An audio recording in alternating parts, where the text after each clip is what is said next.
अपनी उस पुस्तक में वेरियस थ्योरीज ऑफ जस्टिस के बारे में भी बात की है। वेरियस थ्योरीज ऑफ जस्टिस मतलब प्लेटो जिस समय मौजूद थे उस समय में भी न्याय की क्या कल्पना थी, या उनसे पहले के लोग न्याय के बारे में क्या बात करते थे, किस तरीके का विचार वहाँ प्रस्तुत किया जाता है। प्लेटो ने अपनी पुस्तक रिपब्लिक में उनके बारे में भी बात की है। और प्लेटो ने, जैसे मैंने आपको पिछले वीडियोस में भी बताया था, कि डायलेक्टिक मेथड का इस्तेमाल करते हैं। डायलेक्टिक मेथड में संवाद होता है, शास्त्रार्थ होता है, और शास्त्रार्थ के द्वारा सत्य को जानने का प्रयास किया जाता है। तो प्लेटो ने उसी डायलेक्टिक तरीके से रिपब्लिक के अंदर अपने न्याय के सिद्धांत को भी प्रतिपादित किया है। A character named Socrates tried to reject various prevalent theories regarding the concept of justice of the day। अर्थात उनकी पुस्तक में प्लेटो ने एक चरित्र का निर्माण किया, जो कि उसमें बहुत सारे पात्र हैं, काल्पनिक पात्र बनाए हैं उन्होंने।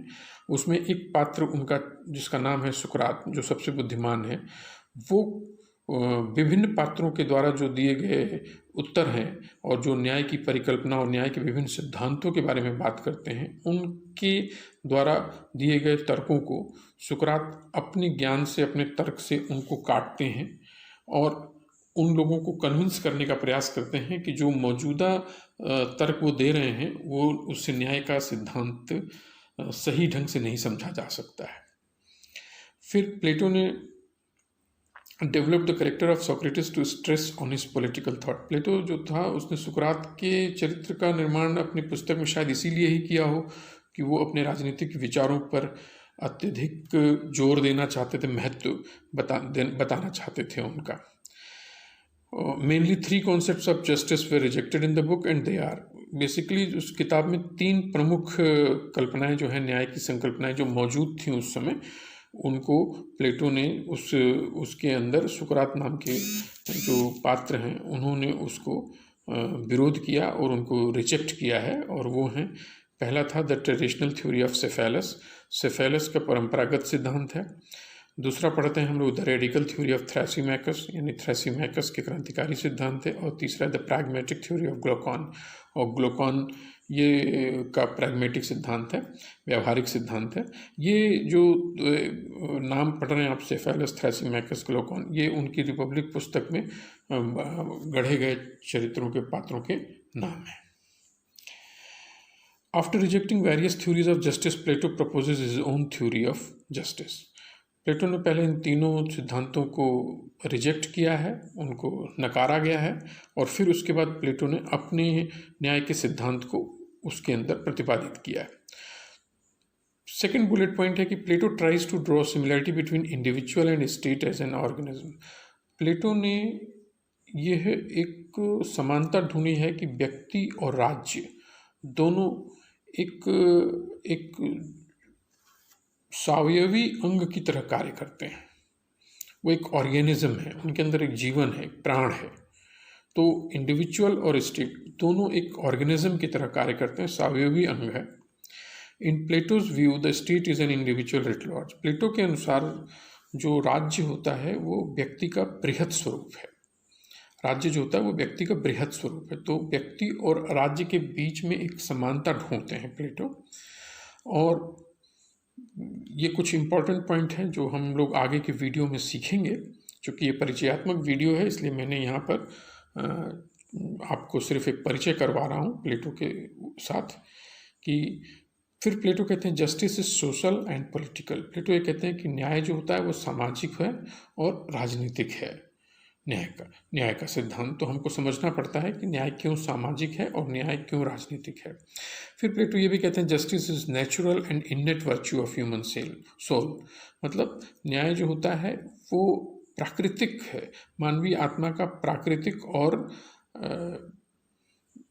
आंतरिक गुण है, सद्गुण है उनका। ये एकदम नेचुरल है, शाश्वत गुण है उनके साथ। फिर नेक्स्ट बुलेट पॉइंट है the republic is not primarily a discussion of justice as applied to the social order. Republic का जो किताब है, पुस्तक है, उसका जो मुख्यतः डिस्कशन है वो इस बात पर नहीं है कि न्याय को सामाजिक व्यवस्था में कैसे जो है लागू किया जाता है। It's real interest is in justice in the individual. इसका जो मुख्य मुद्दा है रिपब्लिक पुस्तक में प्लेटो के सिद्धांत का, न्याय के सिद्धांत का, कि वो व्यक्ति में न्याय ढूंढते हैं। यह एक बहुत महत्वपूर्ण अंतर यहाँ पर आता है कि वो व्यक्ति में न्याय ढूंढते हैं, और व्यक्ति में न्याय ढूंढते हुए वो कहते हैं कि justice is examined in the state only because the state is the individual at large. और कहते हैं कि न्याय को राज्य में इसलिए ढूंढ रहा हूँ क्योंकि राज्य जो है वो व्यक्ति का बृहद स्वरूप है।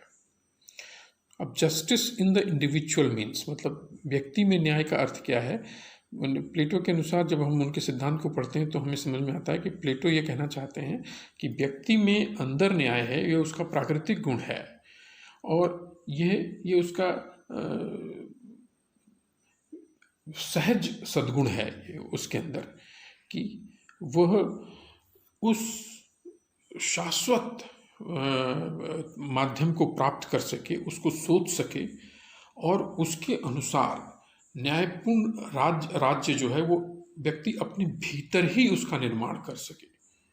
और उस राज्य का, जो न्यायपूर्ण राज्य का निर्माण व्यक्ति अपने भीतर करता है, अपनी आत्मा के भीतर करता है, और उसके कानूनों की जब पालना करता है तो व्यक्ति बहुत ही बेहतर बनता है, स्वयं में ही व्यक्ति बेहतर बन जाता है। और ऐसे जब सभी व्यक्ति बेहतर बनते हैं तो हमारे पास एक बेहतर राज्य मौजूद हो पाता है।